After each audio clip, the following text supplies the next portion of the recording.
Student आज आइए हम सीखते हैं परसेंटेज ऑफ डेसिमल। परसेंटेज तो मैंने पिछले वीडियो में बताया है, लेकिन अब मैं आज बता रही हूँ आपको डेसिमल का परसेंटेज कैसे निकालें। हमने लिखा है परसेंटेज ऑफ डेसिमल।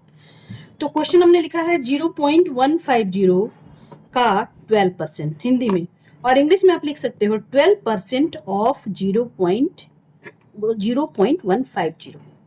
ठीक है, दोनों का मेथड अलग अलग तो नहीं होगा, बस लिखने का हिंदी का लैंग्वेज अलग है और इंग्लिश का अलग है। तो अब इसको सॉल्व करते हैं। ऑफ का मतलब क्या होता है? ऑफ का मतलब होता है मल्टीप्लाई, और का मतलब होता है मल्टीप्लाई का साइन। आप इसको इस तरह से लिख सकते हैं, इसकी जगह आप कर सकते हैं मल्टीप्लाई। ठीक है। और परसेंटेज, परसेंटेज का मतलब होता है कि 12%, लिखा है 12%, मतलब कि 100 में 12, यानी कि आप इसको लिख सकते हैं 12/100 सीधा। ठीक है, 100 में 12 यानी आप लिख सकते हैं 12/100, यानी कि 100 में कितना है? ये 12 है। कोई भी चीज है आउट ऑफ 100 12 आया, तो इस तरह से ये परसेंटेज हो गया। 100 में कितना आया? 12, तो ये 12% हुआ। तो आप इसको समझ सकते हैं, लिख सकते हैं। अगर 1% मान लीजिए कि 1%, तो क्या होगा? 100 में 1। 2% है तो क्या होगा? 100 में 1। उस तरह 12% है तो क्या होगा? 100 में 12। और 100 में 12 है तो हम इसको लिख सकते हैं 12/100। 12/100, 12% का मतलब होता है 12/100। और ऑफ का मतलब क्या हमने बताया? मल्टीप्लाई। ऑफ या का, दोनों का मतलब हो गया मल्टीप्लाई। और इसको आप लिखेंगे 0.150। ठीक, अब इसको सबसे पहले हम लोग क्या करेंगे? डेसिमल हटाने की प्रक्रिया करेंगे। डेसिमल कैसे हटाएंगे ये हम लोग देखेंगे। 12/100 जैसे था वैसे हमने उतार दिया, और अब इसको आप लिखेंगे पहले वाली 0। और कितने नंबर के पहले डेसिमल है? कितने नंबर के पहले डेसिमल है? 3 नंबर के पहले, तो आप इसको कर दो 3 0।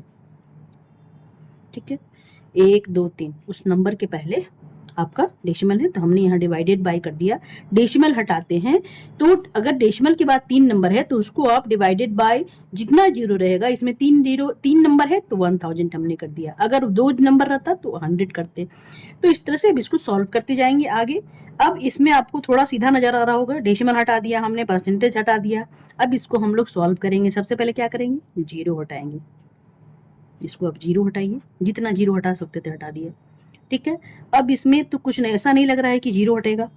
ठीक, तो हम लोग यहाँ पे परसेंटेज निकालना है, तो हम लोग अब क्या करेंगे? सीधा इसको पहले इंटू कर देंगे, काटेंगे नहीं। छोटा अगर करेंगे तो फिर से बड़ा होते चलेगा। 100, ये 0 0 रहने देंगे, और 12 और 15 को आप मल्टीप्लाई करेंगे तो आपके पास आएगा 180। ठीक, 12 25 60 और 12 एकम 12। 12 5 जा 60 एंड 12 1 जा 12। 6 और 2 8, और यहाँ पे आपने कर दिया 180। ये आ गया 180। ठीक, अब डिवाइडेड बाय क्या करेंगे? नीचे वाला जो भी नंबर है 100 और 100, ये दोनों 100 100 को मल्टीप्लाई कर दिए। कितना आ गया? 4 0 आ गया। ठीक, फिर आपके पास 0 आ गया। अब इसको आप 0 को हटा सकते हैं। अब फिर इसको छोटा करने की जरूरत नहीं है। किसी नंबर, ऐसा कोई नंबर नहीं जिससे 0 0 वाला भी नंबर कट जाए और 18 भी कट जाए। तब हम लोग क्या करेंगे? डेसिमल बैठाएंगे। इसको 18 बाय कितना बचा आपके पास? 1000। अब आप डेसिमल बैठाएंगे। डेसिमल कहाँ बैठाएंगे? जब हमने डेसिमल को तोड़ा तो क्या कर दिया? यहाँ पे डिवाइडेड बाय 1000 कर दिया। डिवाइडेड बाय जितना डेसिमल के बाद जितना नंबर था उतना 0 बैठा दिया। अब आपको डेसिमल बैठाना है फिर से। तब क्या करेंगे कि 3 0 है, नीचे में 3 0 है, तो आप ऊपर में 3 नंबर के पहले डेसिमल बैठाएंगे, लेकिन यहाँ पे सिर्फ 18 है। तब हम लोग क्या करेंगे? हम लोग करेंगे 018। 18 के पहले हम लोग 0 लगा देंगे। क्या हो जाएगा? 18 के पहले 0 लगा देंगे, तो आप इसको लिख सकते हैं 0.18। ठीक है, तो ये आपका स्टूडेंट आंसर हुआ कि आपने क्या लिखा था? 12% ऑफ 0150। तो आपका आंसर कितना हो गया? ये हो गया आपका आंसर। इसमें आपने देखा डेसिमल भी सीखे, परसेंटेज भी सीखे, तो आप इस तरह से भी इसका आंसर लिख सकते हैं।